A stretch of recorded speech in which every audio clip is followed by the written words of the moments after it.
Hi guys, so this is chapter 8 on retailing for your MKT243, and bear in mind that this chapter is very much related to the previous chapter 7 that I have covered last week on channel intermediaries. So as you have learned last week, there are few intermediaries that you have learned, which one of them is a retailer.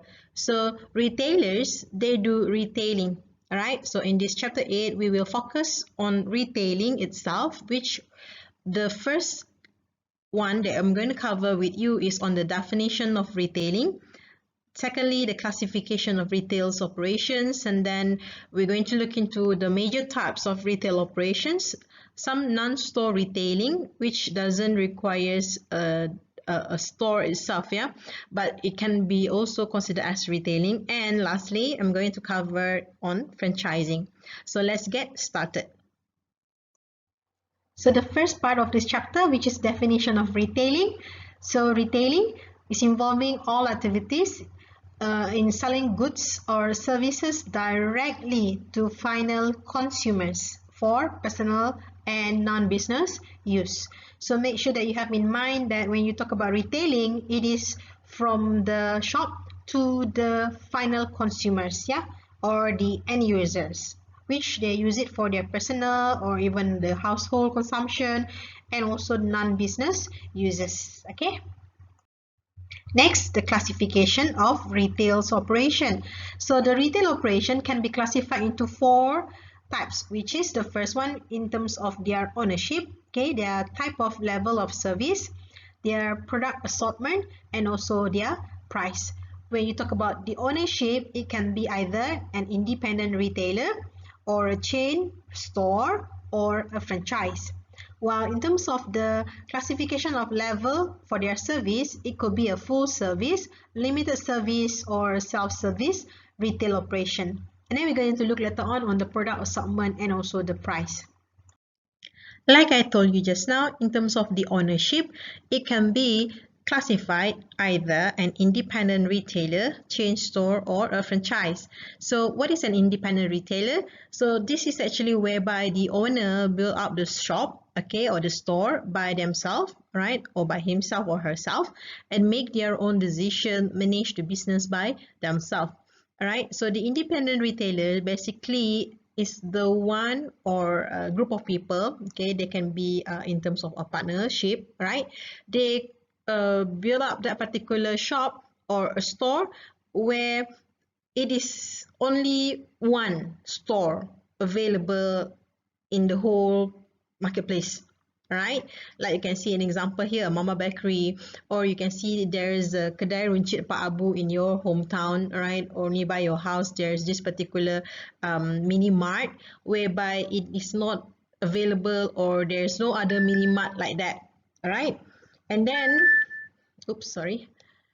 Chain store. When you talk about chain store, this is whereby they have their own headquarters that control and manage the operations of all the store branches, where you can see there are many branches. Okay, there are a few branches that are available in different marketplace, right? For example, like Everrise supermarket. So you can have Everrise in Plaza Merdeka, Everrise in Vivacity, Everrise in Desa Ilmu, whereas Everrise in City One, right? So E-Mart as well. You have E-Mart in Tabuan Tranquility, E-Mart in Batu Kawah, Miri, and so on, right? And also Parkset. So why we call it as a chain store? Because it is controlled by the headquarters. That means there is an office or there is a headquarters that actually control and manage the operation of the branches. That means all the profits and losses will go back to the headquarters, all right, and all the salary of the workers in that particular chain store will be paid by the headquarters. Okay, next and the last one, in terms of the classification of ownership, we have a franchise. So a franchise is actually an operations controlled by the franchisor, okay, whereby this is the one that own that particular shop or store or first initiate that particular shop or store. And then when you have the franchisee, is the term whereby this is the people who actually acquire the franchise from the franchisor. So the franchisee will actually use the what they call it, SOP, okay, the standard operating procedures, or make use of the products and follow, okay, every instruction by the franchisor to operate, okay, the business according to the contract that has been made, right? For example, you have Hilton is a franchise, KFC is also a franchise, even a Shell petrol station is also a franchise. We're going to learn more on this franchising later at the end of this particular chapter.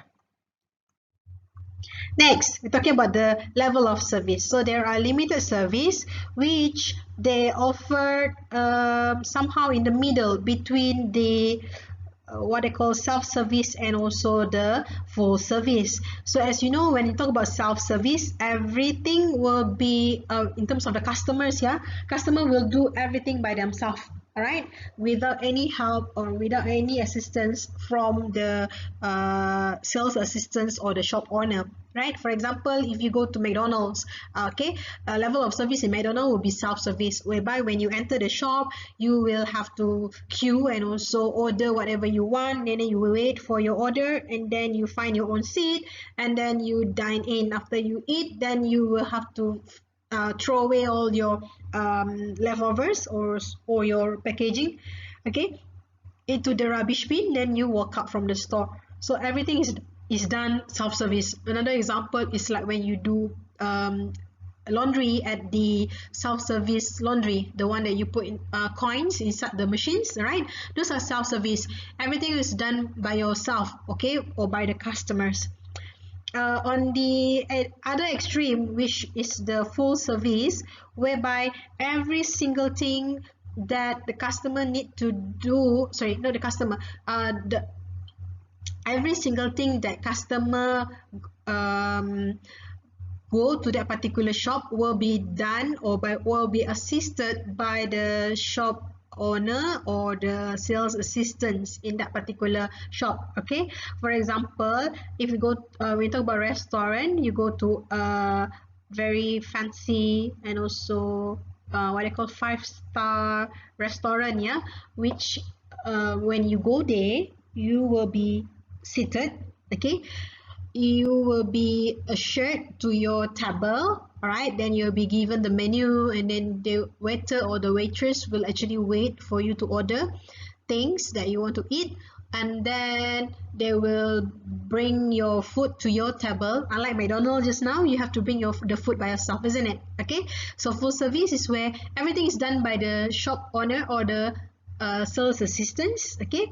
And while this limited service is actually in between. Typically, limited services are when you go to buy shopping items, okay, like when you go to Padini stores, for example, okay, you want to buy your shoes, so you can go there and find whatever you want to have, or you want to try whatever you want, and you look at the size. If the size is not there, then you can ask the sales assistant to actually help you to find the size for you, and then they will bring it to you, and then you will try it yourself, and if you are happy with that particular shoes, then you will bring that particular shoes to the cashier, all right, or you can just ask them, can you help me to bring to the cashier because I'm going to look for another shoes, all right. So the limited service actually is in between the self-service and also full service, all right. Next, classification is based on product assortment. Okay, so product assortment can be seen in different or various stores, yeah, or retail operation, like a specialty stores where they will carry a narrow product line. Okay, remember your product line, product mix, and product item. So specialty stores, typically they sell specialty products, yeah. Now they will have a narrow product line, okay, with deep assortment. The department stores, on the other hand, they have a wide variety of product lines, meaning to say there are many varieties. Assortment here, we're talking about variety, yeah? And convenience stores typically have a limited line, okay, limited line, but those limited lines are typically a high turnover goods, all right? When you talk about high turnover goods, these are goods that are moving really fast, meaning to say people will always buy that particular food, okay? or goods. Next, the superstores. Superstores carries a wide variety of non-food items, yeah.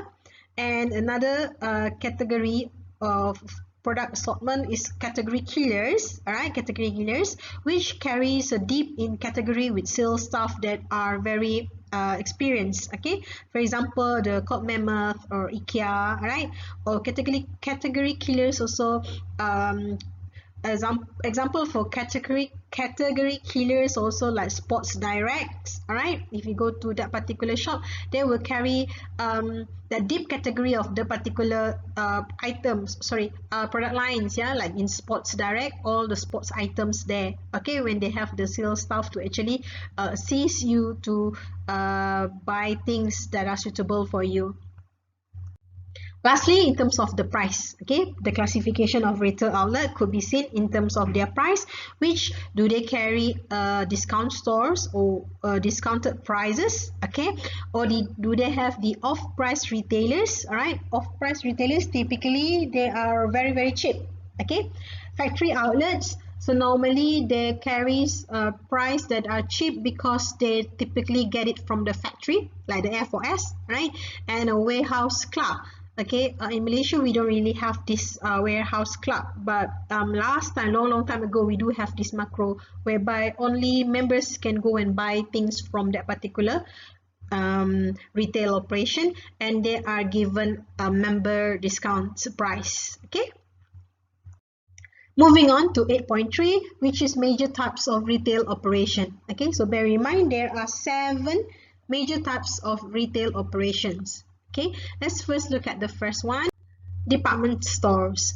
Department stores are carry several what they call shopping items, okay, and also some specialty goods under one roof, yeah, and they also divided that particular store into several departments, okay, which like they have cosmetic or apparels or electronics. All right, a very good example is if you can go to Parkson, all right, you will see that it's under one roof, and in that one roof they have different floors for different types of products. Okay, for example, at the ground floor then you will have the ladies apparels, all right, and then in the middle floor then you have the men's apparels, right, and in that particular area also there are some department of for them to sell and also display the products like sports products, okay, leather goods, right, traveling bags and so on. Okay, and then in the another another floor, they could have some electronics products. Okay, it also include Ion Mall. If you can go to Ion supermarket or Ion departmental store, okay, so typically Ion they have the supermarket at the ground floor, right? So in the upper floors, then they will have their department stores, which carries all this shopping and also specialty goods. Okay. Next is the specialty store itself. Okay, so a specialty stores, of course, as you know, they sell specialty items or specialty goods. It specializes in a given type of merchandise and carries a deep but narrow assortment of merchandise and offers attentive customer service and knowledgeable salesperson. Okay, example, if you go to Apple Switch, so Apple Switch is actually a specialty store, or you go to the Levi's boutique. Okay, even MPH bookstore, this is also a specialty store where they have a lot of books, stationeries, and everything that is related to a bookstore kind of products that they sell. All right. Next is supermarkets. Okay, supermarket is a relatively large, low cost, low margins, high volume and self-service operation. Basically, they serve the customers' total needs for groceries and household products. Okay, like you go to Everrise supermarket, Takyong supermarket, Giant, or CS supermarket. So basically you will see there are a lot of food items, okay, the groceries and also the household products like the detergent, okay, they do have the toilet paper, tissue papers, right? Basically those are supermarket, they call the supermarket. Okay. Next is the drugstores. Okay, drugstores from the word drugs. Yeah, they do sell these pharmacy related products. All right, which they will have a designated pharmacist that will give descriptions on the drug plans. Okay, it also include those kedai ubat. Yeah, okay. Of course, you know you have a lot of pharmacies. All right, you have what they call it, Alpro Pharmacy. What else? Other than Damai Pharmacy, Petrajaya Pharmacy, in Desa Ilmu Muda also you have a lot of pharmacies, right? So the pharmacies are basically called the drugstores. They are considered as a drugstore, as well as all those kedai ubat Cina and so on. That one is also a drugstore. Okay. Moving on to the next one, which is a convenience stores. Convenience stores, from the word convenience, it carries convenience goods. Yeah, remember your convenience goods. Okay, it is similar like a miniature of supermarket, but it open long hours, typically 24 hours, and they are located nearby the residential area. That's why they call it convenient. Not only that they carries the convenient goods, but it's also convenient for the residents, all right, to go and drop by and buy things from these convenience stores. Okay.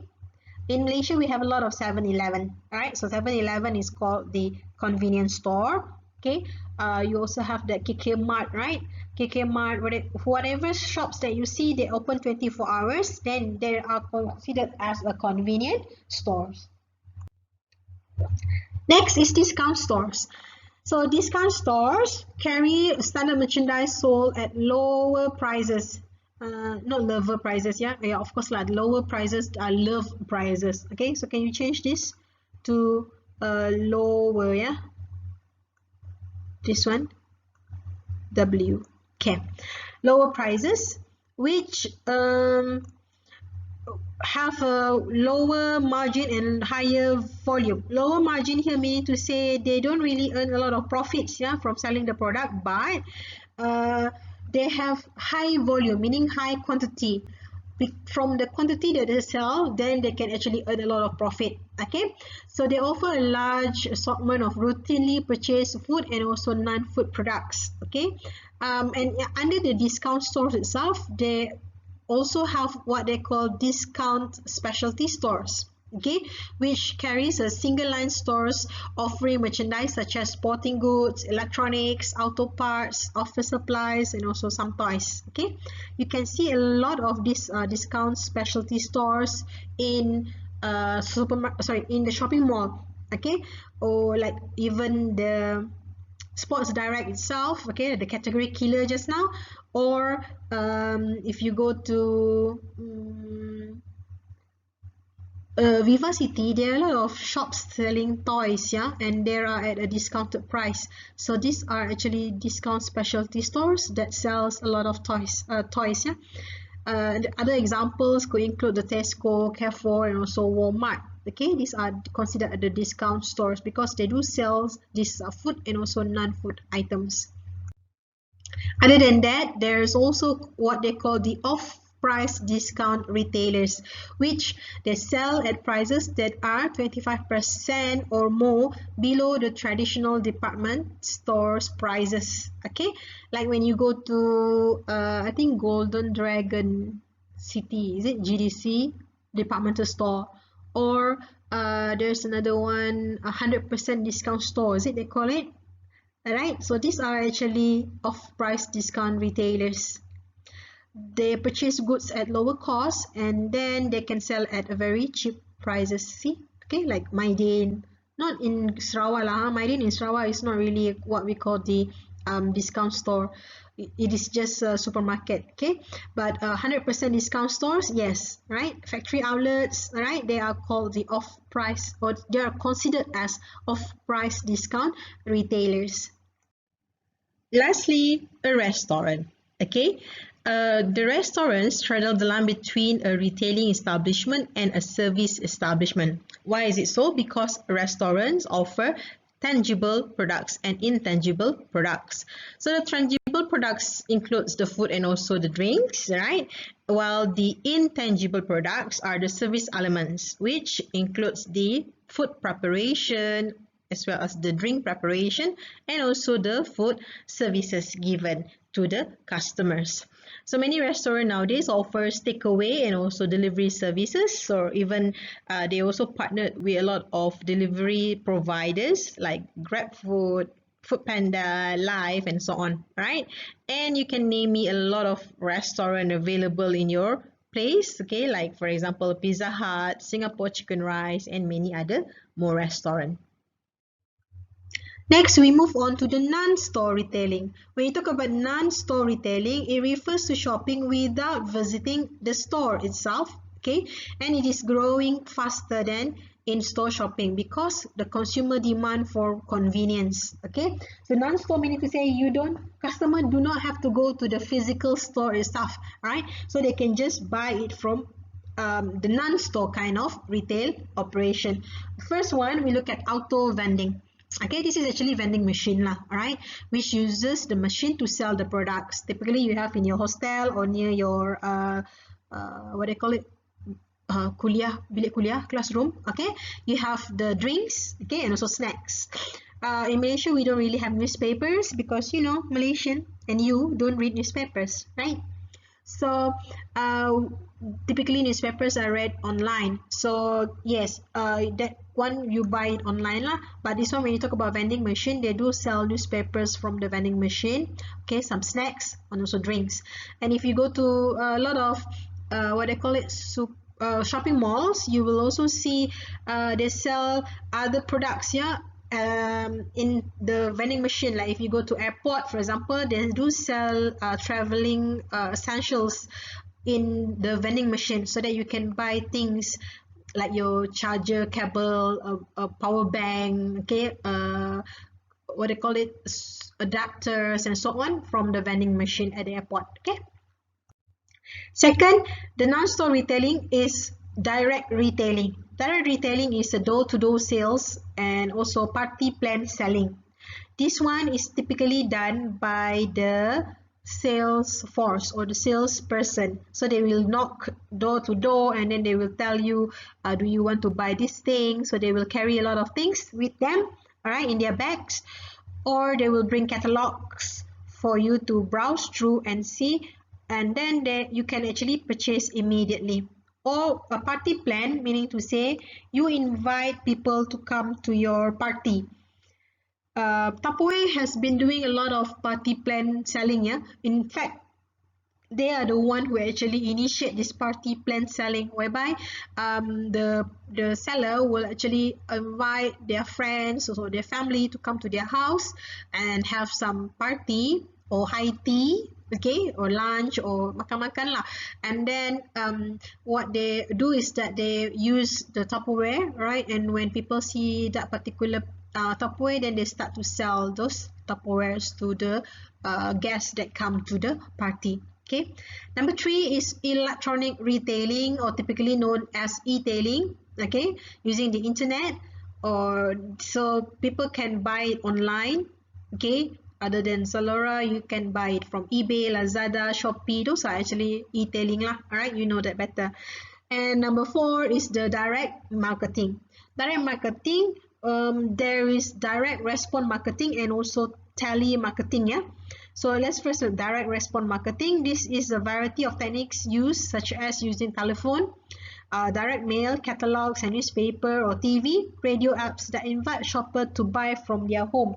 Very typical one that we have in our own country is the Go Shop. Okay, if you Go Shop or K Shop, is it they call it in those Astro channel, right? So they will actually tell you about the product, they will promote to you everything about the product, tell you how to use it, do some demonstration, and then lastly they will ask you buy now or call us now at this number, blah blah blah, and actually order now, buy now kind of thing. Okay, so that is direct response marketing. Okay, while when you have the telemarketing is when they can do outbound or inbound. Outbound mean they will call customers. All right, so sometimes you will receive calls saying that, okay, hi, I'm from Astro, I would like to promote to you our new package and blah blah blah. Or insurance people, they always call you, or sometimes travel agent also call you okay, to tell you about their products and ask you whether you are interested to buy. That is outbound, meaning the telemarketer will call the customer, while inbound is when they invite customer to call them with typically the toll-free numbers, all right, so that you can make your purchases. Last part of this chapter is franchising. So a franchise is a continuing relationship in which a franchisor grants to the franchisee the business rights to operate or to sell a product. So a franchisor here is the originator of the trade name or the product and also methods of operation and etc. that grants operating rights to another party to sell its product. So that another party is what we call the franchisee, which an individual or business that buys the rights to sell another party's product. Now, there are benefits of franchises, to franchisee, and later on we'll see to the franchisor. Now, the franchisees will actually have a benefit to have an opportunity to become an independent business person with relatively little capital. Okay, the franchisee also could have a product or service that already has been established in the marketplace, so they don't really have to do a lot of promotion. Okay, like when you open a McDonald's, for example, in Desa Ilmu, you don't really have to worry whether people will buy your product or not because McDonald's product are already well known. Okay, unlike if you open up McDola, for example, so people do not know what is McDola and what do McDola sells. All right, so McDola needs to do a lot of promotion and marketing activities so that people get to know what are the products that are sold by McDola. Okay, but if McDonald's, okay, the products are already been established. You nampak je M, then you know that they have the McFlurry, they will have their Big Mac, they have their double cheeseburger, right? They have their apple pie and so on. Are you hungry already? Wait, later on you eat. Okay. Next, the benefit to the franchisee also, you can have the technical training and also managerial assistance by the franchisor, right? So the franchisor will actually guide the franchisee in managing and also operating the business according to what the franchisor wants it to be. And the quality control standard enforced by the franchisor will aid in ensuring the product uniformity throughout the franchise system. Okay, so you don't have to worry on how to do things because they are the franchisor, they will give you the SOP, okay, the standard operating procedures that you just have to follow and do. And the quality control will be very easy for you to achieve because you just need to fulfill the criteria needed as what the franchisor has outlined.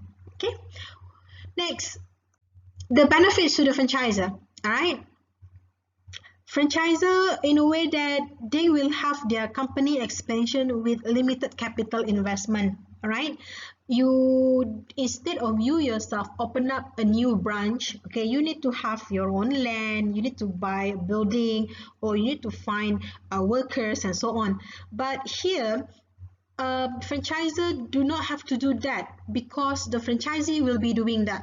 Okay, at the same time, your brand name will be known or will be expanded to a lot of more places without you having to actually invest in the capital.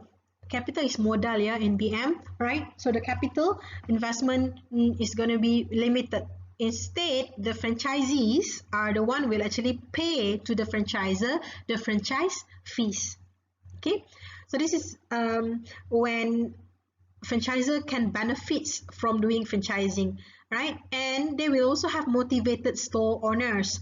Instead of having a chain store, each store will be managed by a branch manager, okay, or the store manager. So you have to make sure that store manager will actually work hard for them to make sales for the company.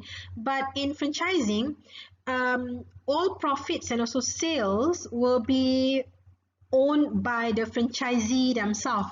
Okay, so franchisee will have this self-motivation because if they work hard towards that particular franchise, then they will earn more sales and more profit. Okay, because they own that particular shop. Right? So they will have self-motivated owners, right? And lastly, the franchisor can also benefit in the bulk purchasing of inventory. So you can imagine McDonald's. How many McDonald's outlets are there in Malaysia? A lot, isn't it? So we talk about just Malaysia, there are many McDonald's. And in Malaysia alone, let's say if they wanted to order the McDonald's French fries packaging, yeah, they can order in very large quantity because each and every McDonald's will use the same packaging.